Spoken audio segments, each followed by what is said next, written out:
할렐루야. 3.1 운동하면 딱 떠오르는 게 뭡니까?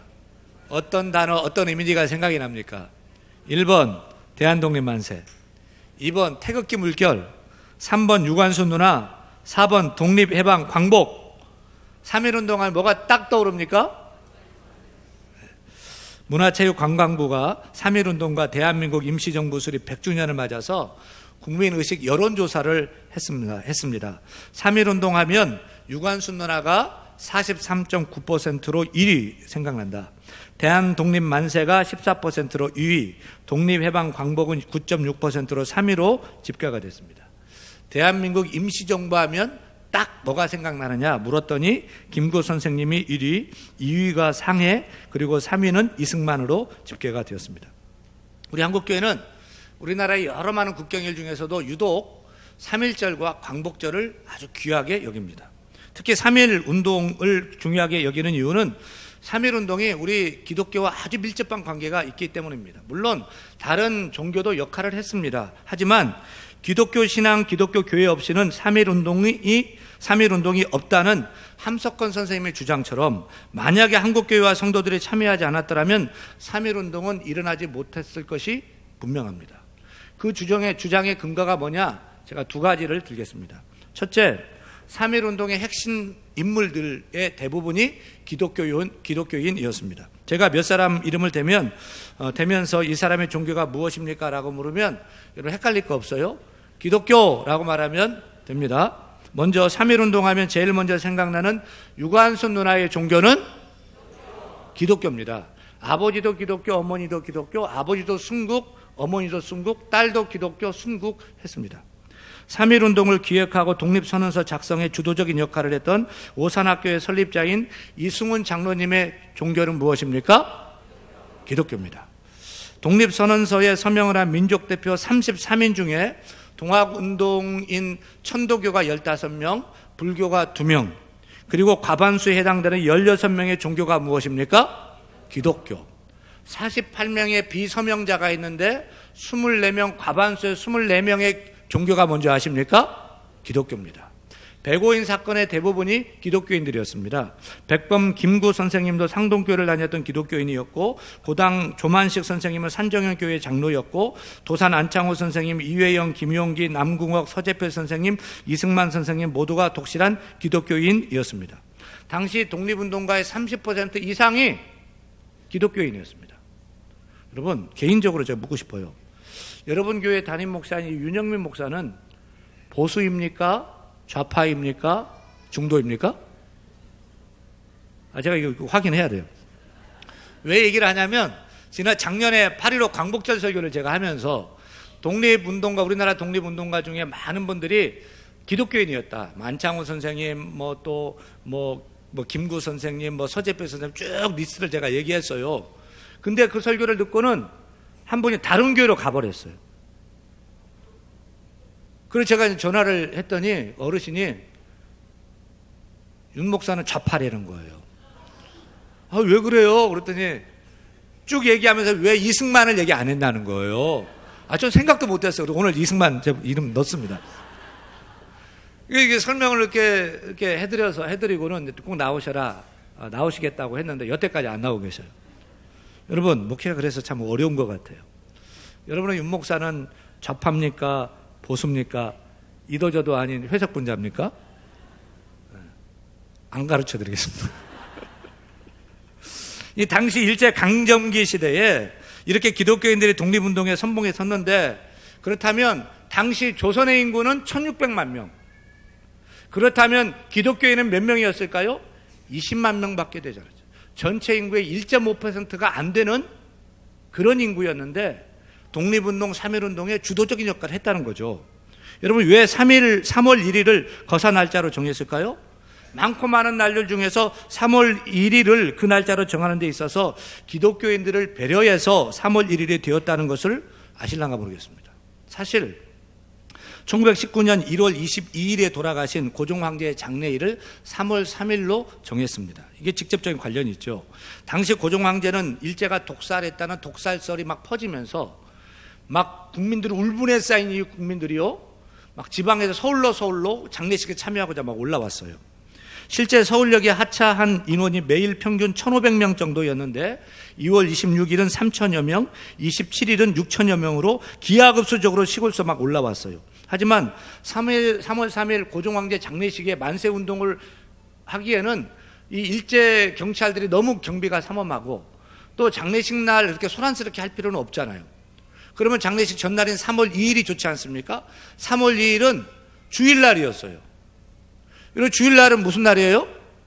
믿는 자들이 교회 가서 예배하는 날이잖아요. 그래서 3월 2일 주일은 기독교인들을 배려하다 보니 3월 1일 토요일로 정했다고 합니다. 이것은 한국 기독교인들이 얼마나 3일 만세 운동의 핵심적인 역할을 감당했는지를 알 수 있는 단적인 예가 되는 것입니다. 둘째, 3일 만세 운동이 한국 기독교가 아니면 불가능했을 그 근거는 3일 만세 운동의 거점이 교회와 선교사들이 세운 기독학교였기 때문입니다. 다시 말하면 교회가 없고 미션 스쿨이 없었다면 3일 운동은 시작되지도 못했고 성공도 못했을 겁니다. 확실해요. 교회와 기독교 학교들이 3.1 운동의 중요한 거점이 될 수밖에 없었던 이유가 있어요. 일제 강점 후에 일제는 강압적으로 언론사 문 닫게 하고 신문들을 폐간시켰죠. 그리고 막 활동하는 모든 시민단체, 모든 단체를 다 해산시켰습니다. 민족운동을 이끌어갈 만한 조직체가 없었어요. 근데 종교단체는 당시에도 집회가 가능했어요. 일제가 교회당이 모여 예배하는 것은 허락을 해줬습니다. 또한 각 교단마다 전국 산하 지방에 교회 조직을 다 가지고 있었어요. 예를 들어서 우리 장로교는 1912년에 총회, 장로교 총회를 조직합니다. 그 밑에 노예 9개 노예가 있고 그 밑에 시찰이 있고 시찰회 밑에 당회가 쭉 전국적으로 조직이 돼 있었어요. 또 감리교는 맨 위에 연회, 그 밑에 지방회, 그 밑에 구역회로 다 전국적으로 네트워크가 형성되어 있었던 겁니다. 우리가 아시다시피 당시는 지금처럼 통신이나 SNS가 발달되지 못했던 시대였기 때문에 전국적인 조직망을 가진 교회가 독립선언문을 비밀리에 배포하고 교회에서 복사하고 찍어내고 성도들을 또 동네 사람들을 교회당으로 모이게 해서 태극기를 나눠주고 또 만세운동에 참여할 수 있는 동기부여를 하고 같은 날 같은 시각이 일제히 거리에 쏟아나와서 이 만세운동을 하는데 교회가 그 역할을 감당했던 거죠. 또한 당시에 교회와 선교사들이 세운 기독학교가 이화학당, 오산학교, 대성학교를 비롯해서 650여 개가 됐어요. 미션스쿨에서 기독교 신앙과 민족 정신으로 무장된 3만 명이 넘는 학생들은 3.1 만세운동의 행동대원이 될 수 있었어요. 그 대표적인 예가 이화학당의 2학년, 고등학생 2학년 17살 여학생 유관순 학생이었습니다. 또 외국인 선교사들이 세계 여론과 연결되어 있었습니다. 그래서 전국에 흩어져 있던 교회 기독교인들, 기독학생들을 통해서 독립선언서, 경문, 지하신문이 빠르게 유통될 수 있었어요. 그리고 학교와 교회당에 모여서 실제 만세 시위에 앞장서게 됐어요. 그리고 선교사들은 이 소식을 자기들의 고국에 편지를 보내서 자연스럽게 보고가 되고 세계 여론을 형성할 수가 있었던 것입니다. 그 결과 3.1 만세 운동 이후에 다른 어떤 종교들보다 기독교회와 성도들의 가장 많은 박해와 핍박을 받게 되었습니다. 많은 교회가 불태워지고 수많은 성도들이 체포되었습니다. 강서 사천교회 학살 사건, 정주교회 학살 사건 등 헤아릴 수 없을 만큼 많은 교회 성도들이 큰 어려움 고초를 겪었습니다. 그 중에 대표적인 교회가 수원에 있는 제암리 교회 사건입니다. 1919년 4월 15일 오후 2시에 일본 경찰과 헌병들은 제암리 동네 사람들, 교인들 30여 명 할 얘기가 있다. 교회로 모여라. 동네 사람들 교회로 다 들어갔어요. 문을 닫아요. 못질을 해요. 그리고 북을 질러요. 총을 쐈어요. 얼마나 끔찍한 일입니까? 불이 타오르는 교회당 안에서 22명이 죽고 살겠다고 뛰쳐나온, 창문을 깨고 뛰쳐나오고 뒷문을 뛰쳐나온 사람들 그 자리에서 칼로 찔러 죽이는 만행을 저질렀습니다. 사랑하는 여러분, 1919년 3월 1일 대한독립 만세를 외친 3.1 만세 운동은 한마디로 어떤 운동이냐? 3.1 만세 운동은 독립운동이요 민족운동일 뿐만 아니라 따라합니다. 교회운동이었다. 신앙운동이었다. 믿으시면 아멘. 아멘. 독립선언문 서론에 보면 이는 하늘의 명령이며 라고 적고 있어요. 독립선언문에 서명한 민족대표 33인 중에 16명이 기독교인인데 목사가 11명, 전도사가 3명, 장로가 1명, 평교인이 1명으로 구성되었기 때문에 그런지 독립선언문을 보면 이는 하나님의 명령이다. 시대의 대세이다. 우리는 본디 타고난 자유권을 지키며 풍성한 삶을 누릴 것이며 진리가 우리와 함께 전진하나니라고 쭉 적고 있는데 가만히 보면 성경 말씀과 비슷하고요. 마치 설교를 듣는 듯 한 겁니다. 구절마다 기독교적이고 성경적 메시지가 있고 하나님, 예수님이라는 단어만 없을 뿐이지 그 속에 성경적 메시지가 녹아있음을 알 수가 있습니다. 따라서 당시 한국교회가 독립운동에 앞장서서 이끌 수 있었던 것은 남강 이승훈 선생님의 말씀처럼 독립은 하나님의 뜻으로 된다는 그 신앙이 한국교회 성도들의 기본 밑바탕에 깔려 있었던 거예요. 다시 말하면 일제에서 조선이 독립할 수 있는 길은 미국이, 소련이 세계열강에 하는 것이 아니라 하나님이 역사하셔야 된다. 하나님이 도와주셔야 된다. 이런 믿음이 한국 교회와 성도들 가운데 자리 잡고 있었던 것입니다. 그래서 일본 경찰이 이상재 선생님에게 독립 만세 시위를 누가 주동했느냐는 신문에 하나님이 주동했다라고 대답을 했어요. 또한 만세 운동을 하다가 붙잡혀간 기독교인들이 왜 이 일을 했느냐 문초를 당할 때마다 이것은 하나님의 명령이었다. 나는 하나님의 뜻을 따랐을 뿐입니다. 라고 대답했다고 합니다. 사랑하는 여러분, 3.1 만세 운동은 단순한 독립운동, 민족운동을 넘어서 신앙운동이었고 교회 운동이었음을 깨닫기를 축원합니다. 따라서 오늘 우리가 3.1 운동 100주년을 기념하면서 이렇게 예배를 드리는 분명한 이유가 있는 것입니다. 당시 한국교회는 1885년 언더우드 아펜젤러 선교사를 통해서 전파된 약 30여 년밖에 안 된 신생 종교, 아주 젊은 종교였던 거죠. 따라서 숫자적으로 아주 미약하고 교회적으로 아주 연약한 상태였지만 첫째, 국권을 상실한 조국과 민족의 눈물과 비통을 씻어준 곳이 교회와 성도였다는 역사적인 사실을 믿으시면 아멘. 둘째, 3.1 운동의 주체와 그 진원지가 정부도 아니고 사회단체도 아니고 당시 신도수 20만 명밖에 되지 않았던 교회와 성도인 줄 믿으시면 아멘. 셋째, 3.1 운동 후에 직접적으로 가장 많은 핍박과 박해를 받은 것이 교회와 성도인 줄 믿으시면 아멘. 따라서 3.1절과 교회, 3.1 만세 운동과 한국교회를 분리해서 따로 떼어서 생각할 수 있다 없다? 없다.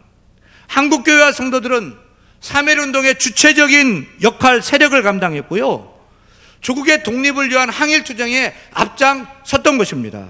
사랑하는 여러분, 우리가 믿고 신앙생활하는 예수교인 기독교는 나라를 사랑하는 종교임을 믿으시길 바랍니다. 우리가 믿는 기독교는 애국, 애족, 애민하는 종교인 줄 믿으시기를 축원합니다. 예수 잘 믿는 성도는 하나님을 사랑하고 나라 민족을 사랑해야 될 줄로 믿습니다. 국가는 울타리예요.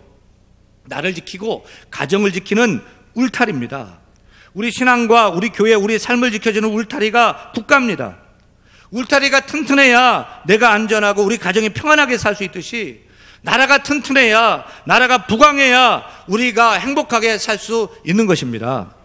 다니엘도 예루살렘을 바라보며 하루에 3번씩 기도하던 애국자였습니다.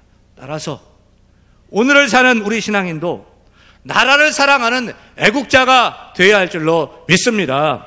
우리 믿는 자는 신앙심도 으뜸되어야 되겠지만 애국심도 으뜸되어야 될 줄로 믿습니다. 우리가 신앙인으로서 하나님 나라 천국을 소망해야 되겠지만 이 땅에 태어난 대한민국 사람으로서 우리가 이 땅에 살면서 이 나라의 민족을 사랑해야 될 줄로 믿습니다. 저는 우리 교회가 해야 될 일, 우리 한국교회가 해야 될 일은 다른 것이 아니라 성도들이 하나님을 사랑하게 만들고 성도들이 이 나라의 민족을 사랑하게 만드는 일이 교회가 할 일이라고 믿습니다. 사랑하는 여러분, 우리 모두가 내가 태어난 이 땅을 사랑하고 내 조국을 사랑하고 애국, 애족, 애민하는 참된 신앙에 다 될 수 있기를 우리 주 예수 이름으로 강력하게 축복하며 소원합니다. 부탁합니다. 근데 우리가 사랑하며 살아야 될 우리나라의 현주소는 어떻습니까? 하나님이 독립 주셨어요. 광복을 주셨어요. 전쟁도 있었지만 폐해 속에 이렇게 잘 사는 나라를 만들어 주셨어요. 그런데 뉴욕 타임즈가 첨단 기술의 IT 강국인 한국에서 샤머니즘이 부흥하고 있다는 기사를 실었습니다. 현재 한국에 교역자가 많다라고 하는데 목회자 수가 5만여 명 됩니다. 근데 여러분, 우리나라의 무당은 얼마나 될까요? 점쟁이는 얼마나 될까요? 무당이 30만 명이 넘습니다. 점쟁이가 20만 명이 넘습니다. 이 무당 점쟁이가 목회자 10배가 넘어요. 그럼 못 배운 시골 할머니가 무당을 찾아가느냐? 그게 아니에요. 지성의 상합탑인 대학을 졸업하고 또 대학원을 졸업한 석사, 박사 이런 소위 지식인이라는 사람들이 무당 점쟁이 앞을 찾아가고 자기 인생을 맡기는 겁니다. 또 이 땅에 분열의 영이 강하게 역사하고 있습니다. 남과 북은 총칼을 겨누며 아직도 세계 유일의 분단 국가로 남겨져 있습니다. 좌우가 갈등하고 있고 동서가 갈등, 노사의 갈등, 세대 간의 갈등으로 사회 곳곳이 극한 대립하고 있습니다. 매 주말마다 광화문에 가면 수백 개의 데모 집회가 벌어지고 있습니다. 온갖 민원, 청원, 고소고발이 끊이지 않고 있습니다. 파괴영이 역사하고 있습니다. OECD 국가 중에 자살률 1위가 대한민국입니다.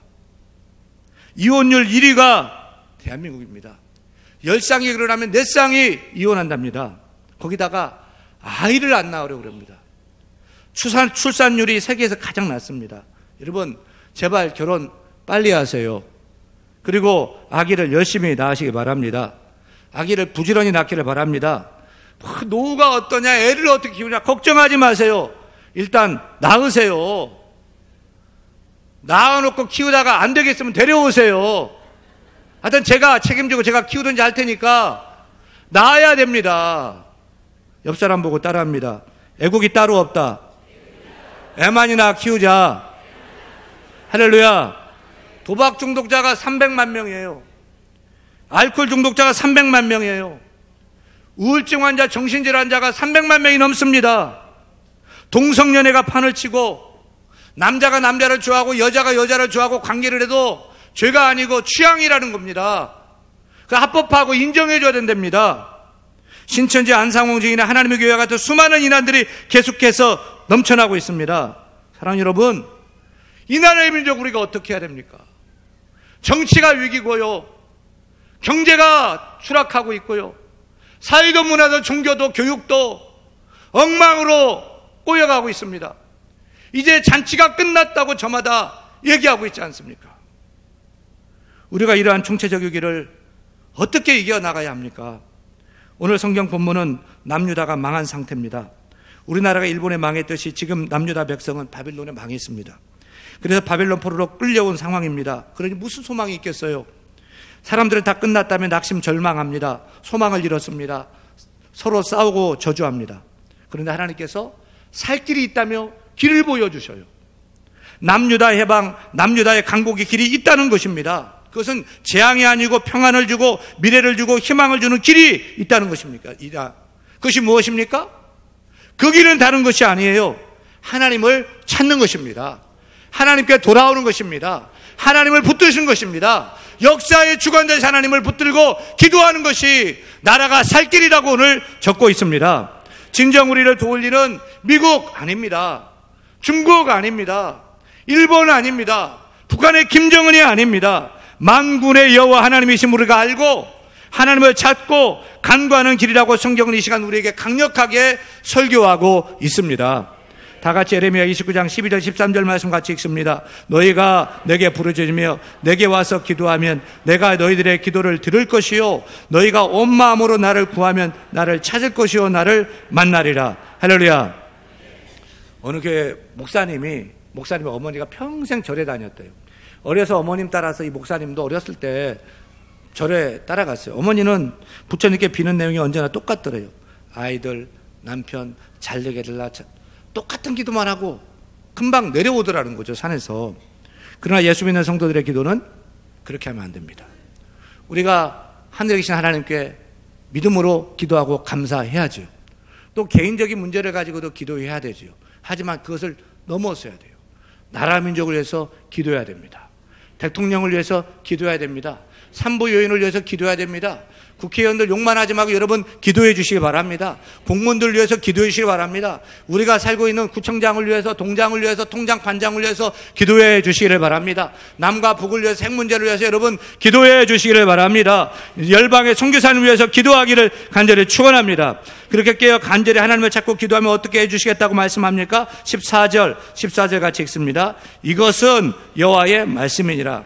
나는 너희들을 만날 것이며 너희를 포로된 중에서 다시 다시 돌아오게 하되 내가 쫓아 보내었던 나라들과 모든 곳에서 모아 사로잡혀 떠났던 그곳으로 돌아오게 하리라. 이것은 여호와의 말씀이니라. 할렐루야. 우리도 이렇게 하나님께 온 마음을 다해서 기도하면 하나님께서 우리를 만나 주실 줄로 믿습니다. 우리가 내 힘으로 내 능력으로 할 수 없는 나라와 민족의 문제도 하나님께서 하나씩 풀어 주실 줄로 믿습니다. 여러분, 기도가 애국입니다. 기도가 구국입니다. 기도가 능력입니다. 우리가 마음을 다해서 두 손 들고 나라 민족을 위해서 깨어서 기도해야 될 줄 믿습니다. 도저히 안 되는 여러 가지 많은 문제도, 국가적인 문제도 하나님이 역사하시고 도와주시면 될 줄로 믿으시기를 축원합니다. 기도하는 한 사람이 기도 없는 한 사람보다 강하다고 했습니다. 옛날에 시골에 살 때 보면 마을 사람들이 모여서 화투를 쳐요. 화투 중에 섰다라는 노름이 있어요. 섰다는 두 장의 그 화투패를 합친 숫자로 승부를 결정하죠. 먼저 화투짝을 돌려가지고 두 장을 받는 거예요. 그리고 두 패의 수를 합하는 거예요. 이 섰다의 제일 낮은 거는 망퉁입니다. 2자고 8자고 10이잖아요. 빵이라는 거예요. 올라가는데 이제 제일 높은 수가 풍자가 10입니다. 10이면 장땡이에요. 그 위에 광땡이 있어요. 1자고 3자, 1자고 8자가 광땡이에요. 그 위에 뭐가 있어요? 38광땡이, 38광땡. 벚꽃잎 3자의 광, 보름달 8자의 광, 38광땡 잡으면 싹쓸이 하는 거예요. 그냥 끝장내는 거, 그냥 다 쓸어버리는 거예요. 여러분, 저는 우리 인생의 38광땡의 그 패는 하나님이라고 믿습니다. 하나님 패를 붙잡으면 싹쓸이 하는 거예요. 문제가 없어요. 어떻게 할까 어떻게 염려했던 거 하나님 패 붙잡으면 광땡이에요. 광땡을 잡아야지 왜 세상을 잡습니까? 광땡 잡고 기도하기를 축원합니다. 38광땡은 하나님이에요. 기도해야 돼요. 기도하면 살게 되는 줄로 믿습니다. 기도가 38광땡이에요. 기도해야 돼요. 저는 요즘 나라를 생각하면 너무 걱정되고 너무 염려되고요. 식은땀이 흐를 정도예요. 공장이 안 돌아갑니다. 가게마다 문을 닫습니다. 젊은 청년들이 공부했는데 일자리가 없어요. 결혼을 못해요. 애를 못 낳아요. 결혼식장 문 닫고 산부인과 문 닫고 세워지는 건 장례식장, 요양원만 장사가 잘 됩니다. 정부는 이념적으로 정치를 합니다. 좌우가 싸웁니다. 막 일해서 열심히 하면 세금으로 다 가져갑니다. 일할 재미가 없습니다. 다 가져가니까. 일 안 해도 돈 줍니다. 어떻게 하려고 그런지 모르겠습니다. 걱정, 염려가 많이 됩니다. 사랑하는 여러분, 왜 우리나라가 일제히 밥이 되었습니까? 왜 우리나라가 일제히 식민지가 되었습니까? 왜 우리나라가 북한 공산당의 침략으로 다 폐허가 되고 짓밟혀졌습니까? 하나가 되지 못했기 때문에 그래요. 힘이 없었기 때문에 밥이 되었던 것입니다. 어떻게 우리가 힘 있는 나라, 부국강병의 나라로 세울 수 있어요? 대통령이 할 수 있어요? 대통령이 할 수 있을까? 세웠잖아요. 안 됩니다. 데모를 합니다. 이렇게 하라 저렇게 하라 됩니까? 안 됩니다. 꼬입니다. 하나님이 도와주셔야 됩니다. 하나님이 함께 하셔야 됩니다. 하나님이 우리가 잡아야 될 그 패고 광땡임을 믿으시기를 축원합니다. 하나님 도와주옵소서. 하나님 하나 되게 하여 주옵소서. 이 나라의 민족을 일으켜 주옵소서. 우리의 소망은 하나님밖에 없어요. 하나님 붙들어야 돼요. 그 하나님께 기도해야 돼요. 사랑하는 여러분, 우리 믿는 자들은 애국자입니다. 애국심자입니다. 애국하는 일은 다른 거죠. 하나님 붙들고 기도하는 저 여러분 될 때 나라를 축복해 주시고 기도하는 여러분 축복해 줄 줄로 믿습니다. 그런 여러분 다 될 수 있기를 주 예수님 간절히 축원합니다. 축원합니다.